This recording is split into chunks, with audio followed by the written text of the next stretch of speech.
Well, really excited to have Dr. Paul with us again. Dr. Paul, you have a great YouTube channel, Live on Purpose TV, and you tackle all things relationship. I've seen you've been talking about like kids and anxiety recently, which is something as parents, a lot of us are thinking about it. And another big anxiety piece right now is seeing the Christmas stuff in the stores.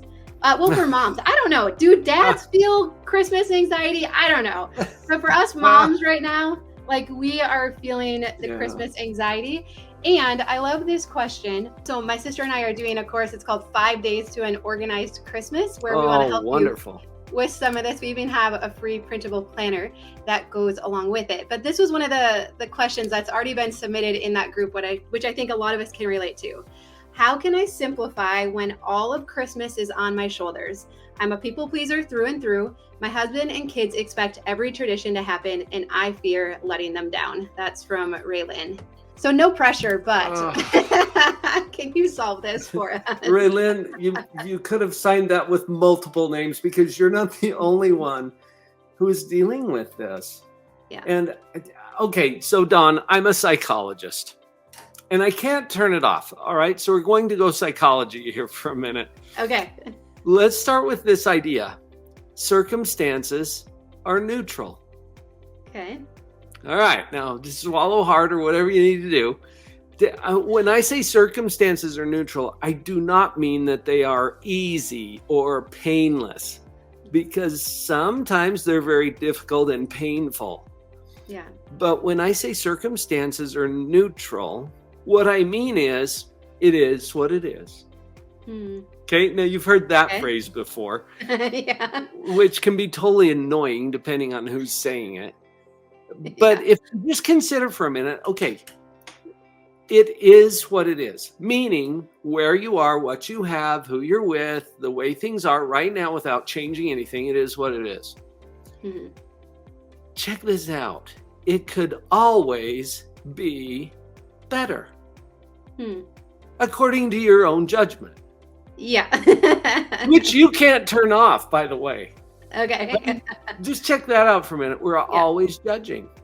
See, part of my job is to illuminate the obvious. But there's obvious things that are completely unnoticed. Once it's called to your attention, you become very aware of it. Like the feeling of your shirt. Can you feel it? Well, now. Yeah. Now you can, that I bring it to your attention, or the fact that we're speaking English. But you don't really tune into that until it's called to your attention.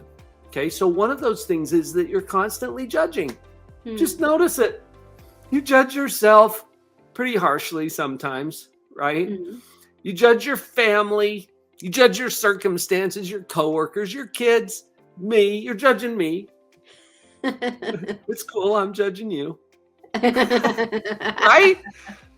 So just notice that we're doing it. So when I say circumstances are neutral, it is what it is. Okay. And it could always be better, and it could always be worse, according to your own judgment. So here's what's not neutral. Our judgment. All right. So I'm going back to Raylyn when you said, the whole weight of it is on my shoulders, and I'm a people pleaser, and my husband and kids expect everything to happen. Right? Yeah. And it's my job. They're judging, right? We're feeling judged by them. Too. Yes, everybody's judging. And we judge others for judging us. And it's a mess, right? But notice this too. We judge what we should do. Okay, so we've got this little thing in our head that says, oh, it's my job to make sure that everybody is happy. So check it out. Is that even possible? See, our thoughts are not neutral. Our judgment of our job, for example, okay, how we assess that, how we evaluate that, how we determine that, that is not neutral at all. And then when we have these thoughts, like I'm responsible to make sure that everybody's happy, that comes with a feeling, doesn't it? Yeah. So check this out. Circumstances are neutral. And the circumstances are, look at your calendar. It's October 20th. It could be July 2nd. whatever, okay? That's the circumstance. It is what it is. Now, what's my judgment? Oh, I really need to get all this stuff done. And people are going to hate me because I didn't, or if I don't, or they expect me to do this and this and that.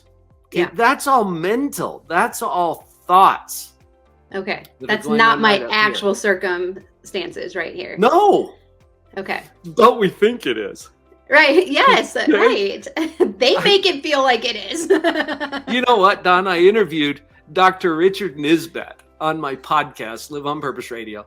He's an expert on thinking, logic, reason. In fact, I think his book is titled Thinking. He said, you know, the number one error that we make as humans is that we believe what we think. And he is so right. Yeah. When people tell me, and you probably get this too, Don and Raylan, just see if you can relate to this. And we start to tell about our thoughts, but we think we're telling about our circumstances. Yeah. This is just the way it is. Yep. I get that all the time as a psychologist. People are like, okay, I got to tell you what's going on in my life. And then they just load up this story. It's a narrative. And it's not their circumstances. The circumstances can be reported very factually. No interpretation. But our stories are completely full of meaning and interpretation. And I'm not saying you're wrong. Like going back to Raylan, your question, you're not wrong about that. But notice that it's your story. It's your thought. What happens if we change the thought? Right. So what if the story changes from I need to make sure everybody's happy to, you know, how everybody experiences this holiday is totally up to them. I'm going to enjoy it. Yeah. Okay, now I'm not saying that's an easy thought, and I'm not saying that you can just, you know, switch it like that. Yeah. Because we're dealing with programming and years of practice usually. Yeah. But that's the important thing. I want to make a distinction here between circumstances and thoughts. Yeah. And our feelings are tied to our thoughts, not our circumstances. Yeah. And so one thing we're talking about in our little course here is that what if we replaced should with could? And so even that reframe, I think, you know, I should get my kids every gift they want. I should make sure their stockings are full. I should make sure we bake cookies and make gingerbread houses. I should volunteer for the Christmas play. And if we replace that with could, I could get my kids all the gifts they want, or I could pick out one or two. I could make sure my husband, every tradition he wants to happen from his childhood is observed this year, or I could talk to him about it and say, let's compromise. Let's find some middle ground here. So I don't know. For me, at least, that has been a really helpful word switch that it's like, oh, wait, I have a choice here. Like, it's not a have to, like I do actually have a choice in this situation. Yes. And words matter. You just changed a couple of letters, Dawn. Yeah. And it made a huge shift in how you feel. Why? Because it shifts your thinking. See, and notice the circumstances didn't change. Right. It's still whatever date it is. We've got whatever holidays coming. But what changed is your thinking about it. And from should, which implies, oh, this is my job and I'm obliged and I have to, and I'll be disappointing people if I don't, to could, which means, hey, you got options. You could do this, you could do that. It creates new possibilities and your feelings will follow along with it. And I like to encourage people too, we might not see all the changes in one holiday season. You know, this might be something that occurs over the next few years. And so I would imagine where do you want to get to with what do you want your holiday to look like? And then let's, you know, over the next few years, work towards that instead of trying to like change everything in 1 year. You are getting to another thought that almost always follows on the heels of these kinds of discussions, because it's really tempting to think, oh, I guess I should just really change how I think then. What if we change that to could? Yeah. Right? Oh, I love that. Seriously, I mean, one of my clients was Right. sitting right here in my office, and she's like, oh, I guess, Dr. Paul, I just really need to change how I think then, huh? And I'm like, or not. And that's when she about came out of her chair and she's like, but I want to. Oh, that's different. Awesome. Because what if you want to do something? What if you Yeah. choose to do something? What if Yeah. you could do something, but it's not required? Yeah. And Okay. That's changing good. your Okay, so thinking isn't required either. So how would you tackle this one? Donna says this: my children are older and would love for me to just give them money, but it feels wrong to me not to give them gifts. What would you do? You know, my first question to you, Donna, would be, what do you want to do? If you want to give them gifts, you can give them gifts. Mm-hmm. If they want you to give them money, you can consider that. Here's what gets in our way a lot of times, because in our thinking, and we've gone psychological here, okay, because we're looking at our thinking. Notice that you can do it. See, this is part of illuminating the obvious.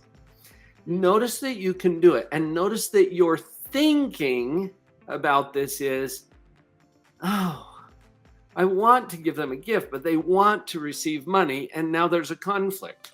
So just notice that you're thinking that. When you notice what you're thinking, it puts you in a level of control that you didn't have before. See, metacognition creates a little space. And in that space is where choice exists. But when you notice, oh, I'm thinking this thing, then you can decide, does that thought serve me well? And there doesn't even have to be a conflict. My son wants money. I want to give him a gift. And it's not even an either or. Give him some money and a gift. Is that a possibility? See, and I'm not saying you should, Donna. I'm saying, Yes. I'm saying, let's open up some possibilities. When you look at your thinking, metacognition creates a space. And in that space is where choice exists. Until you see it as a choice, it's not. Yeah. And you know, Don, when I'm talking to my clients about this, and I think, Donna, you're getting sucked into the same thing that we all do, because our brain is designed to do two things: to keep us safe and to prove us right. And both of those get in our way all the time. Yeah. See, there's a sub thought going on in there that this isn't safe because I want this and my son wants that. And it's going to create all this conflict. And that's just a thought. Maybe it doesn't have to create any conflict. Maybe there's options you haven't even considered yet. Maybe how your son feels about Christmas is totally up to him. Right. Maybe how you feel when he takes the gift you gave him and sells it to somebody for money. How you feel about that is up to you. Well, and I think, Dr. Paul, I mean, at the heart of both of these questions is really, as parents, we want our kids to be happy, right? Yeah. We want our kids to be happy. So if that's really my goal, both Raylan and Donna, I think that's at the heart of what they're getting at. Yes. How do I make sure my kids have a happy Christmas?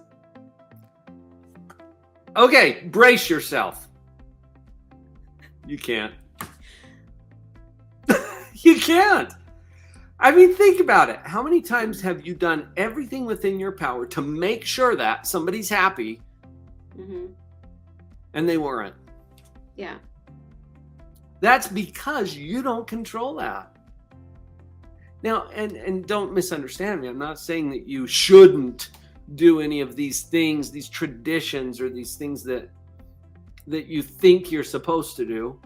In fact, I think we need to take should and shouldn't clear out of it. I like your idea of, I could do this, I could do that. Here's some options. What do I want to do? We don't often ask ourselves that. And I think especially with moms, and I'm not sure why moms get trapped with this more than dads do as a general rule, but they get into that mode of, okay, I need to make sure that everybody's happy. Yeah. Which you can't, because psychologically, happiness is your own responsibility. And that's true for you, and it's true for your kids. Right.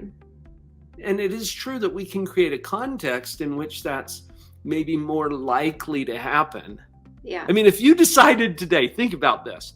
If you decided today, I'm not doing anything for Christmas. Kids, they're responsible for their own happiness. Okay. Well, even though it's true that your kids are responsible for their own happiness, yeah, they're still in a state of development and growing. And we're training them by that, but we're creating a context that would be potentially very challenging to them. Yeah. To experience that happiness, especially if there are the expectations and things. So yeah, we can't just completely ignore that. Right. But it's the thinking patterns that we're trying to get to the heart of, because those are the things that cause us to feel stress. Yeah. It's and not I think the holidays. Right. I think I'm realizing too, now that our kids are, 8 through 13, how much more important modeling is to them than telling them things. And that even for me to model a holiday season where I'm not running around like a chicken with my head cut off, where I'm not overly stressed, where I'm not yelling at them to get, to the Christmas production, that's supposed to be a happy thing. And so what is their sense of what Christmas actually is? Mom and dad are spending money they don't have on gifts that we don't actually necessarily need. It's stressful. It's chaotic. I mean, they pick up on all of that, right? Even the things we're not saying. Absolutely. They're sensing that. And so would it be better long-term, if I'm looking at the big picture, for me to model what does a peaceful Christmas, I mean, we're not going to get it perfect, but what would it look like to have a Christmas where we have a little extra space, where we focus a little more on the time together and not so much on the gifts? Oh, I think that's beautiful. The best way to help your kids have a peaceful, joyful Christmas is for you to have a peaceful, joyful Christmas. And that part is up to you, because what you're thinking is what drives that. Yeah. It is not the circumstances. Yeah, that's good. So let's look at Kyla's question. She says, Yes. I always struggle with keeping on budget. I look at what I bought, and for some reason, I always feel like it's not good enough, or people think I'm cheap. I find Christmas giving awful. I love everything about Christmas but the gifts. Everybody else in my family thinks I'm a lunatic because of it. Sometimes I feel like I am buying anything just to give a gift. Plus, everyone seems to have everything. And so lots of time I buy things for my kids and they don't use it. I feel like so many moms right here were just like, yep, I'm just buying something to buy something. They don't even need it. Like, right. What do we do? And I love the way Kyla's question brings to the surface something that sometimes we don't even feel we can question. Yeah. Right. Like, why are we doing this? Mm-hmm. And there's the big T word, tradition. Mm-hmm. Right. Which I don't want to minimize tradition. I think traditions are very important and they serve a purpose. Yeah. How you feel is not because of this circumstance. It's because of your thinking about it. Thinking, for example, that other people think I'm whatever. I mean, anytime we think that, we are totally guessing. Yeah. Because we don't know what other people are thinking, even if they tell us. Right. Yeah, true. I mean, how many times does your husband tell you what he's actually thinking and you're like, yeah, okay, whatever. I know what you're really thinking. I mean, and like Dr. Nisbet pointed out, we tend to believe what we think. Yeah. And that gets us into all kinds of trouble. So there's that whole part. But getting back to Kyla's question, what if we were to create some different options here too? We can apply what we've already talked about. Notice the thought is, I need to, I should, this is expected of me. Other people are going to expect or require or whatever. Okay. So just notice it. And I'm not saying that you should change it. You can or not. Either way. I mean, you don't have to. You do not have to change your thinking. Right. And as a psychologist, I am not here to tell you how to think. I just want you to see that you are thinking. Okay. And that thinking has an impact. It carries a punch. Okay. And that's what creates your feelings. Your feelings then determine how you show up. And notice this, you guys, when we are totally stressed out and feeling inadequate and judged and like we're totally blowing this holiday season, how do we show up when we're feeling that way? Right. How do our kids experience us? Yeah. How does our spouse experience us? Right. Well, and Dr. Paul, something I've been thinking about too is that, we ask our kids, like, what do you want for Christmas? And I don't think they know what they want for Christmas. I think they see the ads and the marketing. And, if we instead gave them something that was like, well, we could go sledding, we could make gingerbread houses, we could get a toy, we could go spend time with family, we could play a game. But the only thing we put in front of them is the toy catalog, or online now. I don't know, it's catalogs when we were little, right? But the only thing we're asking them about is, what toy do you want? So what do they tell us? They tell us toys that they want, right? And they might list out 20 toys that they want. Something. And so we think, well, that's what they want. That's what's going to make a happy Christmas. But is it possible that they don't actually know what to ask for right now, what they actually want from us? That is absolutely spot on. And it is so heavily influenced by advertising and media and social media that we create this crazy dynamic where not only do we place the expectations on ourselves, but we train our kids to expect those things and set them up to have the same problem when they become parents. I love the direction you went with this, Dawn, because look, what if we were to think of gifting in a different way? The biggest gift you can give your children is your time and attention. What if we could create experiences which don't clutter up your house afterwards, right? So there's a benefit there too. What if we could create experiences? You think back on your own childhood or adulthood, and what are the most memorable experiences that you've had? What if we gift our children with experiences and time with us and seeing and experiencing new things? Yeah, that's really good. Awesome. Well, I'll share with you my slogan for this Christmas season. It is, when in doubt, opt out. So I think if we will give ourselves permission to not do all the things this year, I think we might have at least a chance at having an enjoyable holiday season.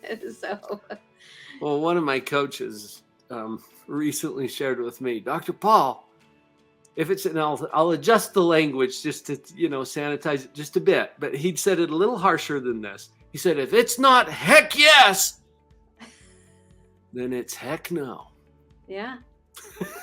I like that. Right? Yeah. Mm-hmm. And really, what is it that's drawing you into yes! If you can say it enthusiastically, with a big old smile on your face and it brings joy to your heart, then you're in. Yeah. That's awesome. I love that. And if it's not that, then why are you doing it? Right. Yep. And there may be good reasons. I mean, we can come up with, people ask me, well, why should I do the laundry then? Right?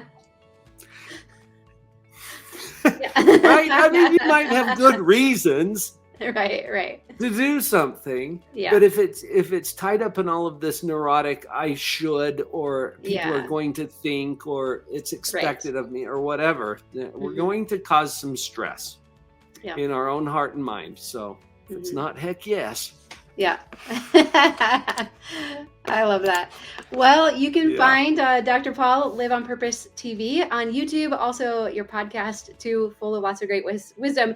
And before we go, do you want to give us another opportunity to download your little book? Because so many have said that it's been a helpful resource. And thank you. I know when we collaborated before, there were a lot of people who were really interested in this particular resource. This is my mini book, Portable Positivity. Now, you hear me referring to the way we think. This is really the instruction manual, for how to operate the equipment of your own mind And for anybody who tunes in to the Minimal Mom and Dawn Madsen and all the great work that she's doing here, you can get this for free, a digital download of this mini book. All you have to do is go to drpauljenkins.com/minimalmom. Can you remember that? I'll put in the description Minimal too. Mom.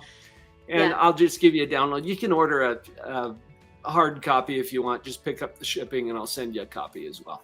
Awesome. Well, thank you so much for being with us, for giving us permission to scale back a little bit and to think about our thinking. I love that. That's awesome. All right, Dr. Paul, well, thank you. Thank you. And I'm sure we'll see you again soon. Absolutely. We'll keep it up until things improve, shall we? Yeah, that's awesome.